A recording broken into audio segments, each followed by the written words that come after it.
Good afternoon, everyone, and thank you for joining us for our weekly Wednesday creativity workshop. Today is Wednesday, June 12th, and I'm joining you here today from Austin, Texas. I'm here at LearnFest ATX, connecting with many awesome primary and secondary teachers.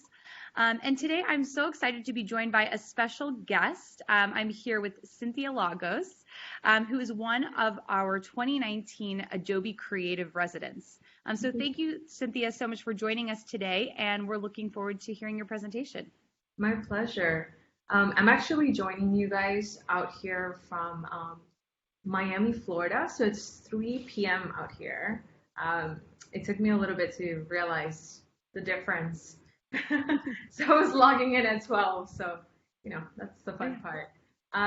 Okay, so yeah, like she said, I am part of the Adobe Creative Residence here, and it's been such an exciting journey already, and it just started. So if you don't know what that is, you should definitely check it out. There's about 9 of us now, so we're all from different disciplines, so take a look for sure.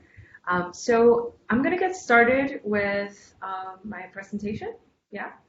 Okay. So again, my name is Cynthia Lagos. I am an Adobe Creative resident, and I am focused on street photography, graphic design, and now I am trying to go into the world of film, which seems completely natural to me now. At first it wasn't, but I'm excited about it. So my work is specifically known for color processing. I am very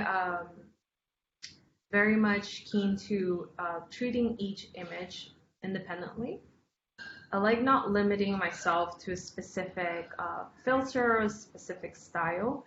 I like to keep things diverse. And I think of this as more of a place for me to contemplate what each image represents, what the story is behind each image. So today we're going to be working on a lesson, why you shouldn't skip the filter. And I'm going to talk about more or less what is it, because I like to really tap into your brains and understand how you feel about filters, because I had this conversation with a couple of my friends and they all gave me different answers. So we're going to do a little exercise. I want you guys to think about what did you use a filter in the last picture you posted or you showed a friend? And so I'll let you sort of think about that for a minute. So I definitely did, but that just comes with the career, right? Some of my friends told me that using a filter made them feel a bit shameful because it didn't seem like the real thing. Some of them said, yes, I definitely used the filter. Actually, I'm really proud of the filter I used, and I really like the way it came out. So I want you to think about not whether you used one or not, but more about how your sentiments are and how you feel about it. Because today we're going to talk about the specific value of post-editing. And I'll talk a little bit more about that in a bit. And Cynthia, we have a quick question from the chat pod here from Joseph. Just to be a little bit more specific when it comes to filter, if there's just to define that a little bit more. Oh, yes. So I use the word filter because it's become very popularized, but essentially it means that you've actually gone and edited an image. You've processed the color, you've probably played a little bit with the way it's contrasted. Basically, in other words, you tampered with the original raw file and started expressing some other elements into it. In my view, I think that's a great thing. I think you're on the right route. And we're going to talk about more or less like what your options are as far as that. Hope that clears that up.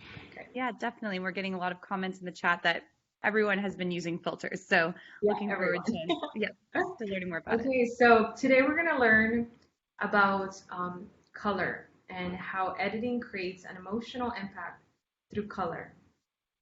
We're going to talk about how cropping can help you declutter your storyline. So what I mean by that, give you a little bit of more clarity.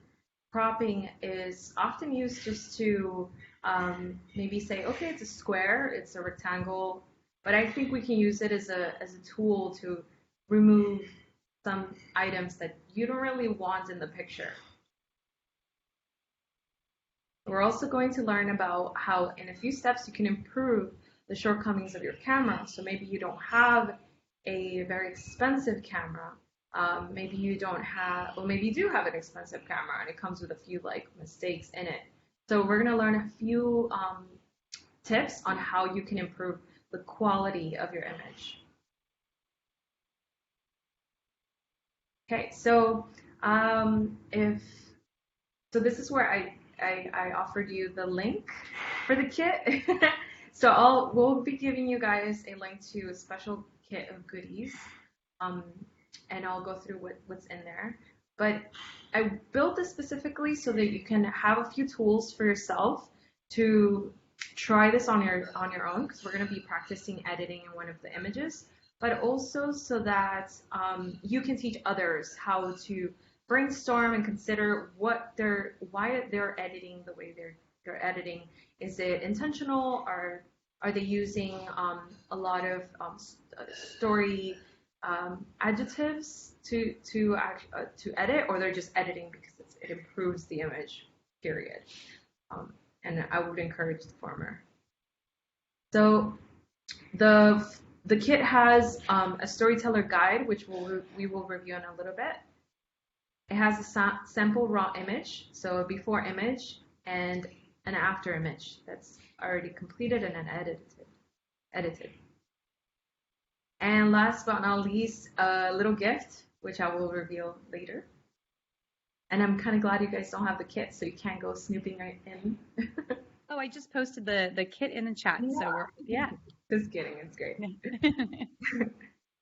Okay, so and stop me if I'm going too fast. So I want to talk about why it matters, and I feel very passionate about this. I think, in general, editing seems to be a tool that people use to just improve the quality of the photo, the colors. Let's saturate them a little bit. Let's make them pop, right?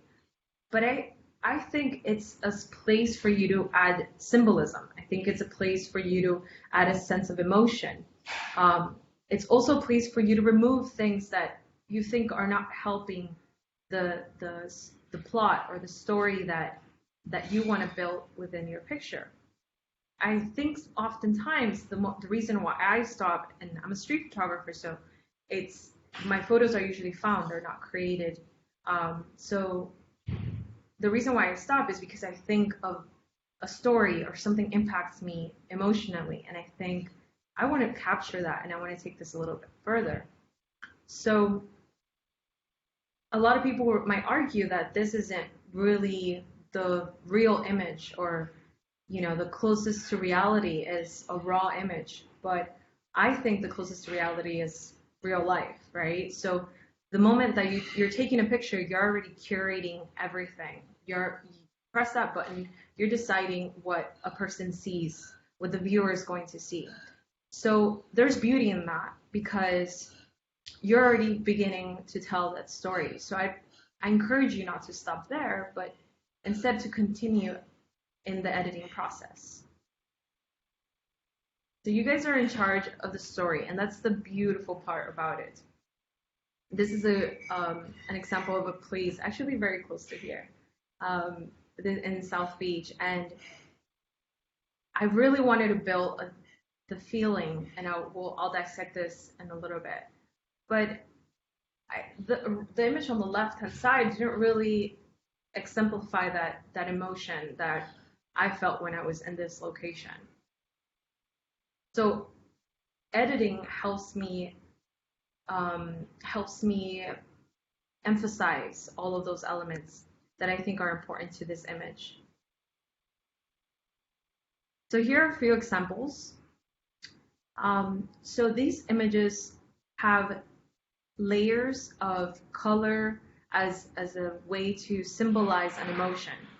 It has layers of, maybe not layers, but it has a way of being cropped and cut so that the viewer sees and the eye travels to the things that the photographer wanted them to see. So for the first one, for example, I edited this image, and all of these images are taken by me. But I edited each image, and you would think each image belongs to a separate person, because I think a lot of people are very proud of consistency, but I'm actually very proud of analyzing each image individually. So the first one, for example, I edited this one with the emotions of happiness, delight, and optimism. You can see right away, like the colors are very bright. Even the sunlight is just sharp, and the shadows underneath the umbrellas are very, very, very prominent. You can tell that everything's just exposed. There isn't any bit of shadows in there. There's no mystery. There's just a sense of like sheer happiness and a lot of light, right? The second one is imaginary, daydream, and a mirage of sorts, right? So I edited this one with colors that you don't normally see in a landscape space, and we'll actually get to dive into this one. And before you'll see just look like an ordinary image of just trees and a cloud that wasn't even visible. The third one, I love this one. This is actually one of my favorite styles to do. I love creating a sense of dichotomy. This one has strength as well as struggle, a bit of challenge. I actually use cropping in this instance to not straighten my landscape, but instead to make it seem like it's actually a struggle for this small individual to actually be going upwards. And it's not a hill because it's in Miami and we have no hills.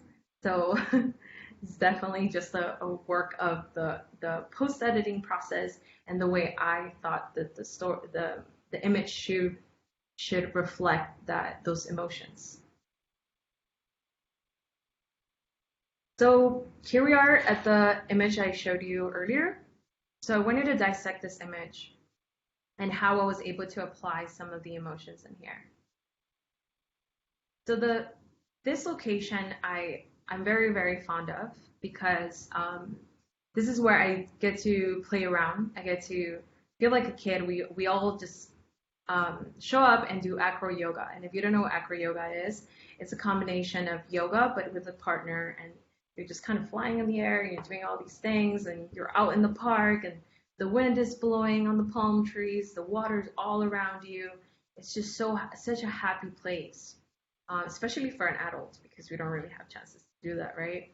So I wanted to create that same sensibility in the editing process. The before image just seems a little dull, and this is an image coming straight out of a camera. And just to give you a little context, it came out of a drone, which you would think like, it's a great image and this is the realest it gets, but I didn't think so. It didn't exemplify the way I felt about the picture. So I really emphasized the colors on the water because the water was such a big sentiment of how I felt in that location, surrounding all of us there. I saturated some of these colors at the bottom. You can see there like the mattes, and I did that to just make it feel more playful. Sometimes I remove those colors. I actually desaturate it because I wanted to feel sad. So you get a chance to play like with one side or the other. You just have to know what you want to do in the beginning, what your intentions are. We have a quick question, Sin, from Jürgen, who's joining us from Germany, and asks, what camera and lens do you use? Yeah, I have a few, but my favorite is definitely currently a Sony body with a Canon 24-105 lens. And actually, we'll get to see how that affects one of my images as far as distortion in a little bit. And here on the left-hand side, there was this little thing that's just a circle. And I know what it is. It's a really interesting statue, but unfortunately, I didn't get it in this picture. And I didn't feel like it was adding an element of symbolism. It was not representing the location. because it was just out of context. So I decided to crop it out. And that's what I mean by decluttering. And this is the final image.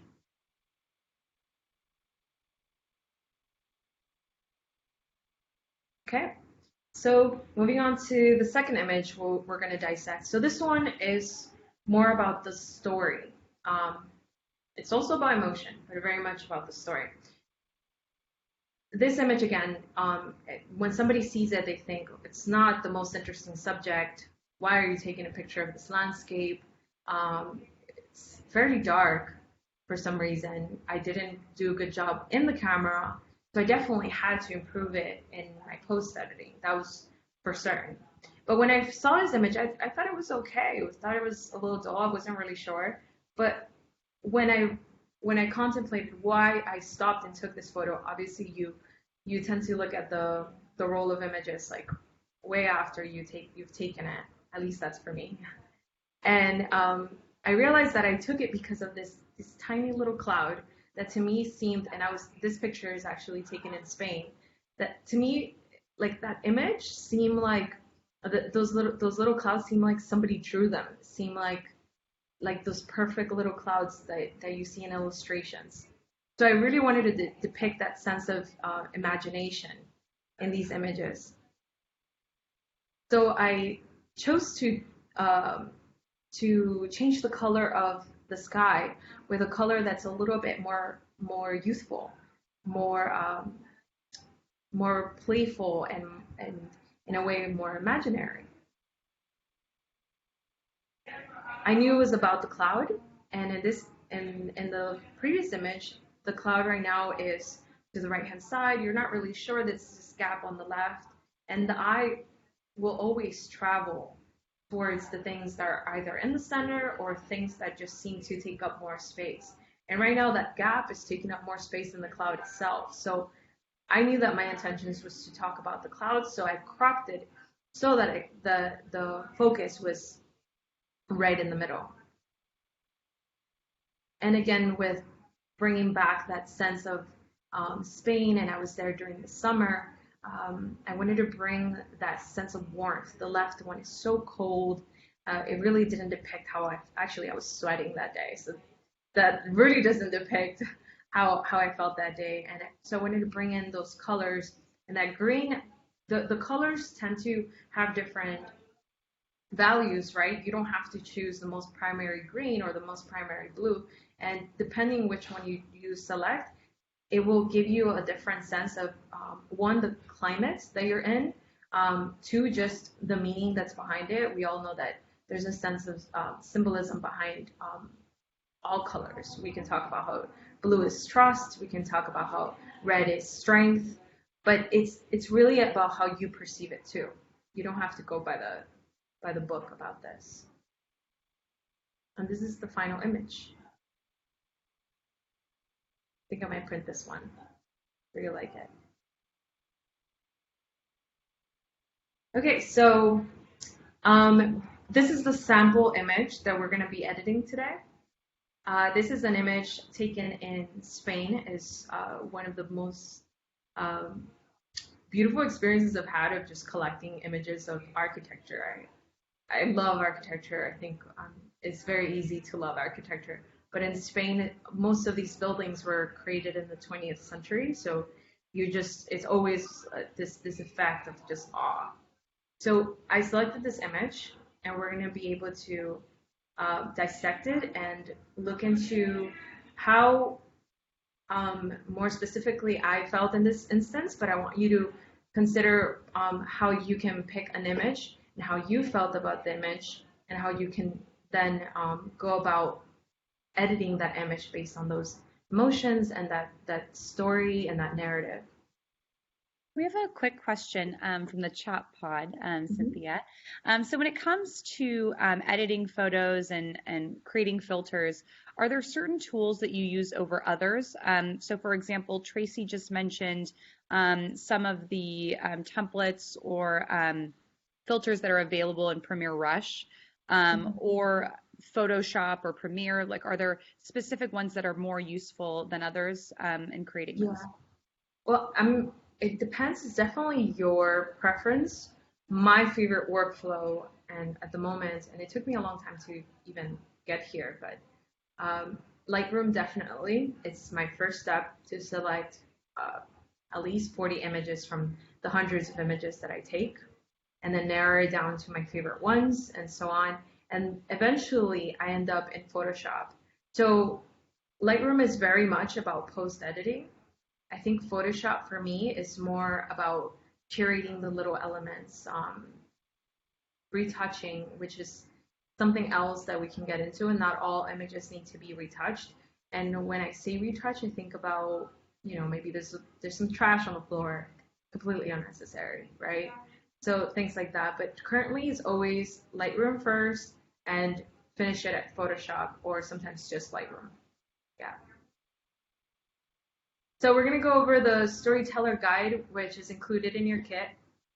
Um, I want us to consider 3 questions that I think are very important. I notice that I think about a lot every single time I'm editing. So first, why does this scene matter? So I want to always consider why I stopped and took this photo. What made me just like say, okay, wait a minute, what is this? And raise the camera and take this picture. So in my case, I went to Spain during the summer, and it's very odd because in Spain the days are very, very long. So the picture that you saw above, that picture I took it around 8. I think the timestamp there was like 8:30 something, and by 8:30 something here is already like dark in Miami. So I was always stunted that the time was so long. So summer days are long there. I love the fact that the clear skies were everywhere. I live in a tropical city, so clouds are all over the place. So it was such a stark difference from what I'm accustomed to. And of course, the architecture, as I mentioned previously. So that's why I stopped and took this photo from my recollection. So I want to talk about 3 emotions based on that I can express within this image. So I don't want people to consider just the most obvious emotions. Like, yes, happy and sad is definitely one of them, but there's a space for something magical. Like maybe, for example, one of the things I felt is just this idea of like the day feeling golden. But golden can translate as something that you feel, so I feel golden. So you don't have to be too narrow. You express yourself however the words come. So in my case, I picked bright, I picked golden, and I picked grand because of the sheer scale of the buildings, and also grand in nature. I think it feels good to be in a place like that. Okay, so any elements that don't belong, I think this is our third and often something that people don't consider. When you leave small elements within your image, they clutter your image the same way as things clutter your room that you don't know why they belong there. So you want to be very intentional with the things that you curate within the small frame of your image. Always be intentional with them. Are they there for a reason? Do they represent something? Is there some kind of symbol?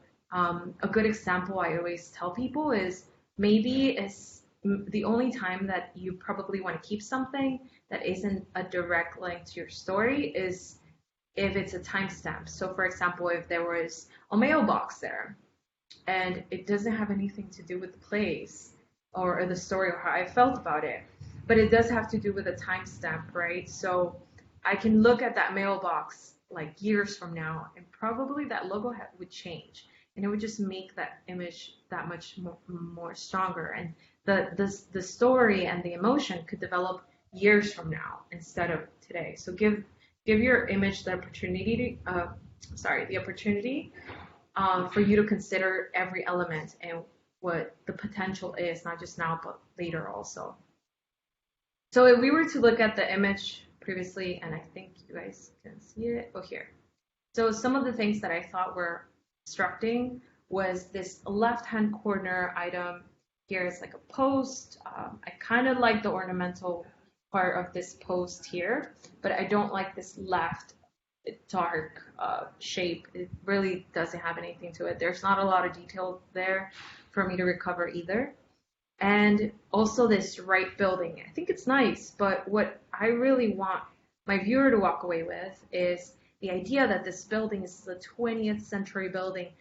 There's so much detail in this building. But here to the right, not to shun the poor building, but that building seems a little bit more modern, and maybe it's not, but it seems the complete opposite. And of course, you can choose to keep it too. Maybe that's your choice. Maybe that's something you can find a meaning to that I currently can't. But those two are the items that I would think I like to crop. So the black shape on the corner and the simple building peeking from behind. So let's play. Let's move on to Lightroom. Unless you guys have any questions or anything you'd like to add at this point.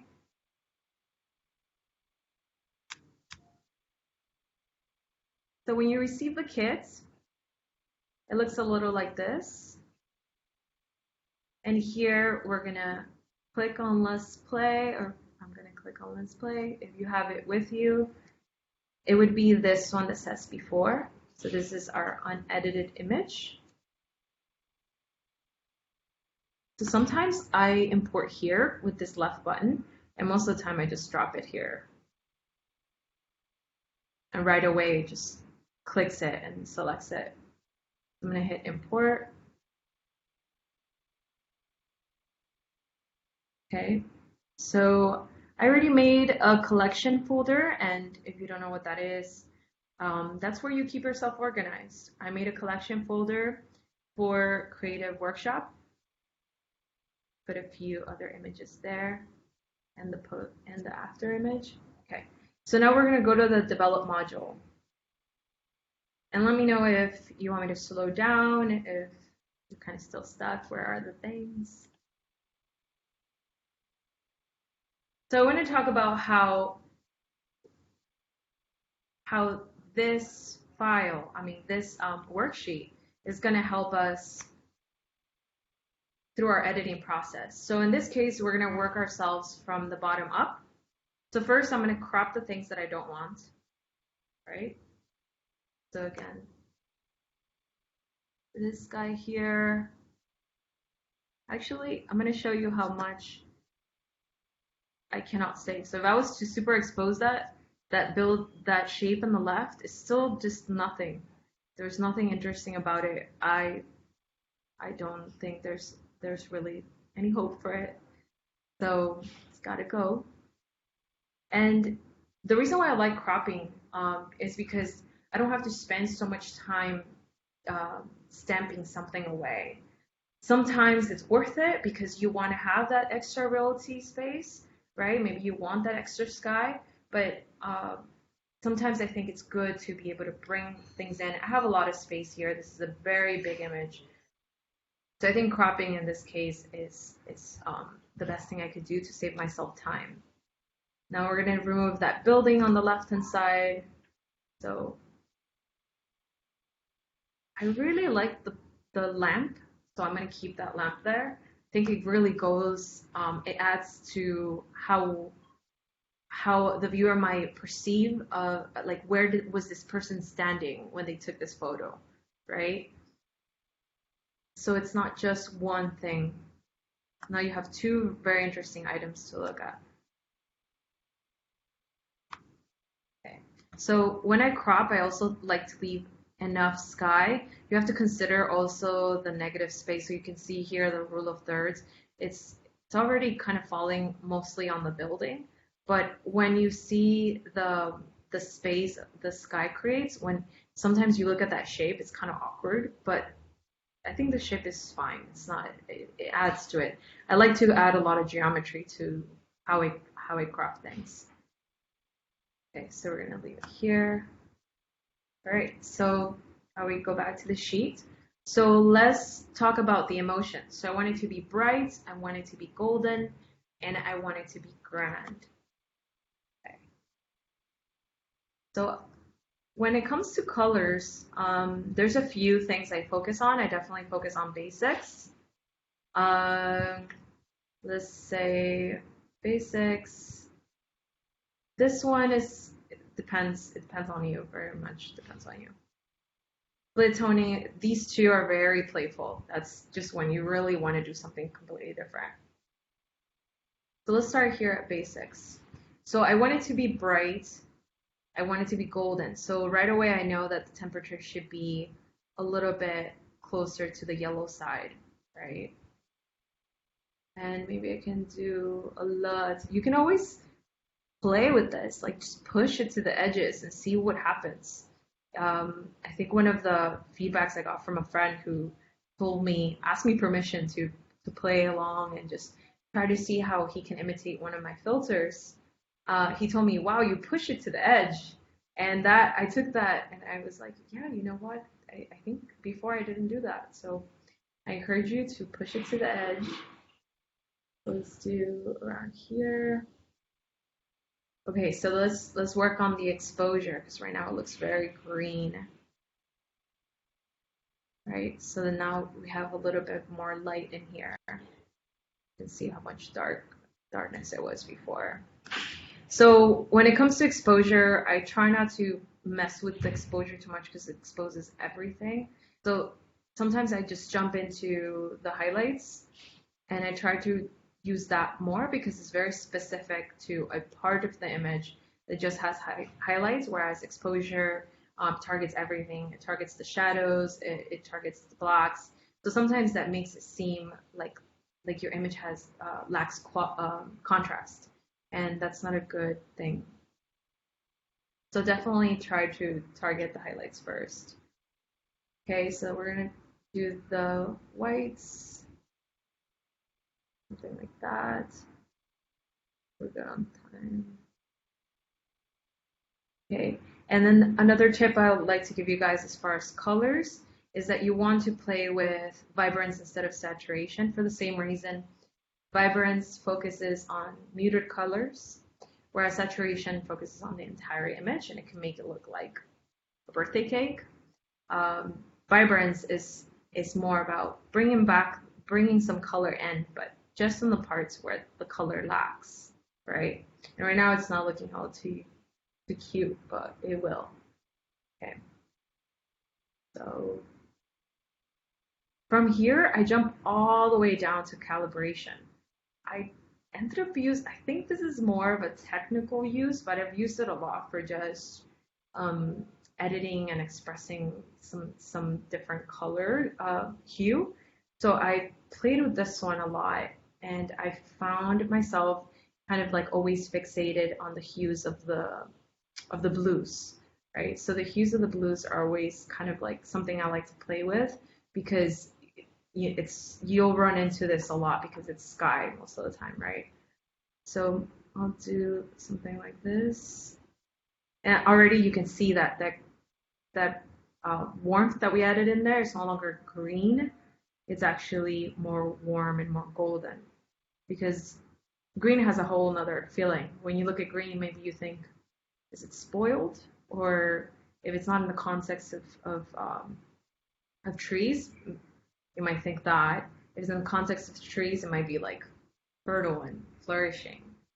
So you really got to consider the hues of your colors. So let's do that, and I think I'm going to remove the saturation a little bit because it looks a little bit too expressive. Okay, so I want to talk about, at this point, I really want to talk about how you can improve the quality of your image. One of the things that happens to my image because I use a Sony, which is one brand with a Canon lens adapted to it, what this little section here focuses on is any errors that come from your image because no gear is ever perfect, no technology is ever perfect, and Lightroom has this little really cool handy thing here. So always remove chromatic aberration, and then this enables profile corrections. You go looking for the gear that you used. At first, in my case, I wanted to press Sony, but actually the gear that I'm using is the Canon lens because the imperfections come from the lens. So you'll see right away how there was a lot of distortion in my image. And now this is closer to the reality of what your eye was seeing. Do that again. And of course, you can go in here and manually change the distortion if it wasn't that accurate. You can manually go in here and change the dark edges. Sometimes there's a lot of dark edges, and that's kind of weird. So this is one way that I always improve my photos. I think it's very important to consider that your gear might have a lot of shortcomings, even if it's the most expensive gear. In fact, it's so much so that the post-editing programs are prepared to tackle that specific issue. So I'm going to go into detailing to improve a little bit of the information that I got from the camera. So that's another way. If you have a camera that isn't that great, sometimes I can talk about how having the sharpest photo isn't always the best answer. But if that's what you want and you don't have a great camera, then you can always go into the details section of Lightroom, and here you'll be able to find a few helpers that will help you with like removing like weird things like this noise. There's noise on my camera. There's usually a lot of noise in cameras that are a little bit in the more affordable cost because that's how they provide a sense of higher pixel or a sense of sharpness. But it doesn't look so nice when it's printed, especially if you're going to print your image.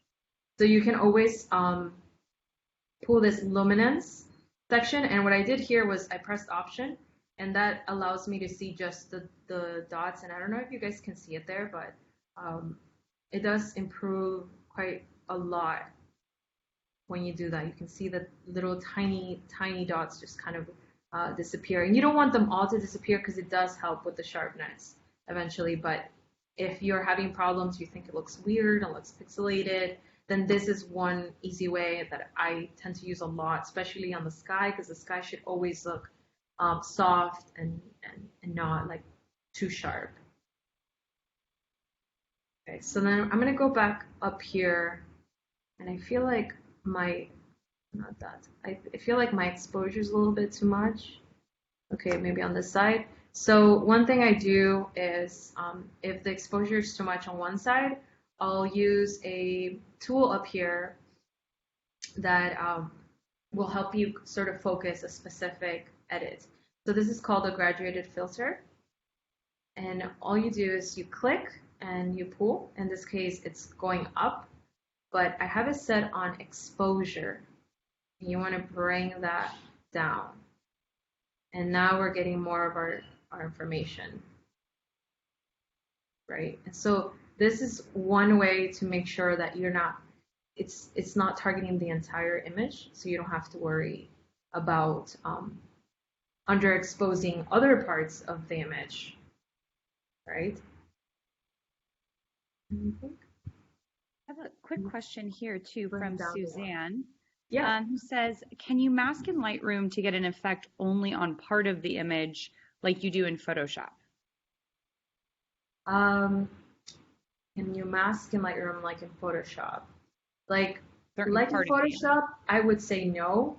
Okay. Definitely, and this is where the transition to Photoshop just seems like natural. These programs come hand in hand. They're almost like cousins. They have to link each other eventually. And there are some tools I definitely prefer more in one over the other. So it depends.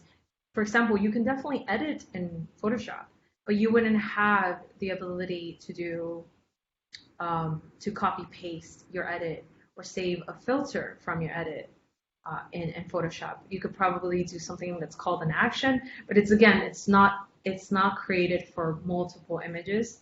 And now for something like masking, I would definitely go to Photoshop because that's not it, those detail-oriented things is kind of the next step after you post-edited your image. This is a good question.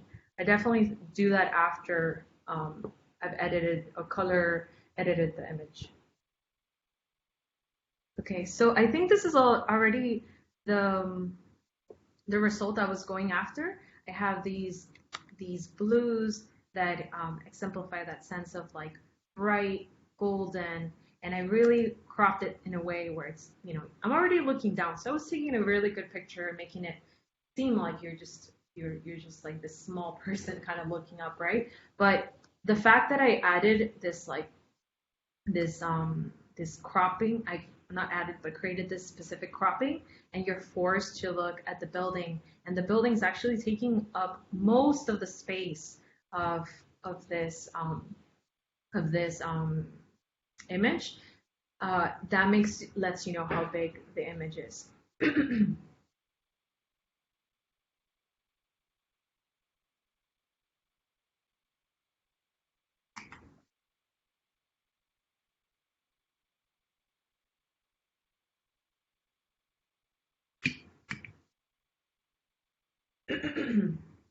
All right, so I see why people have water always.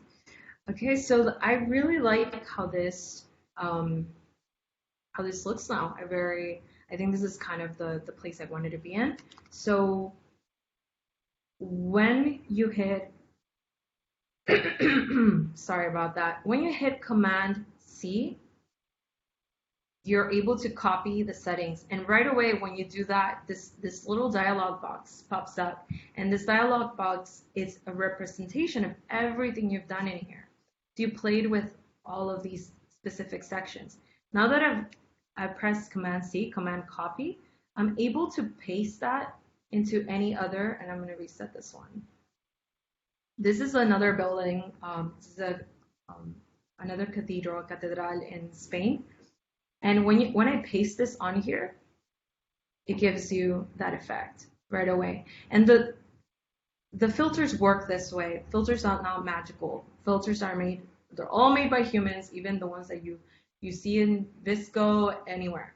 So filters work best if you're working along the same light conditions. In this case, it was around the same time as I took this one. It wasn't the same day, but it was around the same time. So you can see how this is going to work right away. If it doesn't work right away, you can always go in here and adjust the exposure.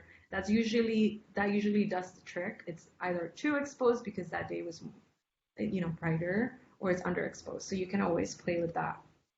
And you can see in this image too, there's a little bit of distortion. So always go in here, lens correction, enable profile corrections, and determine what your lens is first and foremost. And it goes to Canon, and most of the time it chooses already the one I had, which is 24-1:5, which is the question you guys asked me earlier. It's my favorite lens, street photography lens. You can do everything with it. Or if it doesn't choose it, then you can definitely select it. But you can see there, like there's a lot of this weird distortion. So do that. Now, I'll tell you something about this section that you should keep in mind. This section does not get copy and pasted. You noticed and we did it in the previous one, but it didn't get copy and pasted here. You have to always do it yourself because it's just part of determining. Maybe you have a picture in the same library, but you took it with a different lens. So you have to always select that by yourself. And we have one more quick question from the chat pod. So can you save it as a filter in your Creative Cloud library to use later if you create a very specific filter? I don't have the answer for that. I'm not really sure if you can. I'll definitely look into that. If you can, I'd like to use it. I think that's a good idea. Yeah. Yeah. And Hannah just chimed in here. No, you can't. So thank you, Hannah. Okay. But that's really ideas feedback. Yeah. That would be really helpful. Good input. Okay, so I think this filter now has done the job of being able to tell the story that I wanted it to tell. and I was able to go in there with a purpose. It's not just about playing around and just like running wild with all these edits. It's really, at first it is because you want to experiment, but it's nice to have some a blueprint, an idea of what you want to, where do you want to begin, and how you want the output to be at the end. So this is the, oh, is it loading? This is not loading, but you guys saw the, here you go. So we'll look at the previous. I wonder if I can do this. Okay. Right. So you can always hit Y to see how it used to be, or you can hit the / to see before and see after. I love shortcuts, by the way. It's the best thing. If there isn't a shortcut, there's always a way to make one. So definitely learn them. It makes the workflow so fast. So if you guys got the kit, if you haven't gotten it, there's a little goodie in there for you. I added this Lightroom filter in there with love from me and Adobe to you, and it has a little bit of that style, of that feeling, that emotion that we just went over. So if you think you have a picture that fits into, and it has the same, more or less, like a bright light day light conditions, play around with it, even add it to the dark ones. You never know, you might find that like the filter works in a different way. There's always like a lot of variation to each filter. It comes with an installation process. So if you haven't ever installed a preset before, it's super easy, and eventually you're gonna have so many. I have so many for every occasion. Actually, from every country or city I visit, I make a filter. So there's definitely a Spain filter somewhere. It's super cool. I really like it. And that's it. Thank you so much for listening. Great. Well, thank you so much, Cyn, for joining us. And for those who are watching the recording, is there a site or a social media handle that our educators can tune into to stay in touch and see your further resources? Oh, yes, definitely. So my name is Cynthia Lagos, and short is Cyn Lagos. I have an Instagram, and now I'm aspiring filmmaker, so I created a YouTube. So I'm going to be putting a lot of the lessons that I'll be exploring. Actually, this will be one of them in there in video format. So definitely come by and say hello. Well, thank you again so much, Cynthia, for taking the time to chat with us. I'm sure you're working on many different projects, so we're thrilled to have you on here, and then also a part of our creative residency program. Thank you so much. Well, thanks again for tuning into our weekly Wednesday creativity workshop. We will be back next week, Wednesday, June 19th, from 12 p.m. to 1 p.m. Pacific time, chatting about typography techniques using Photoshop with Giovanna Iancelli, who's joining us from Italy. So thank you all again, and have a wonderful rest of your week. Bye, guys.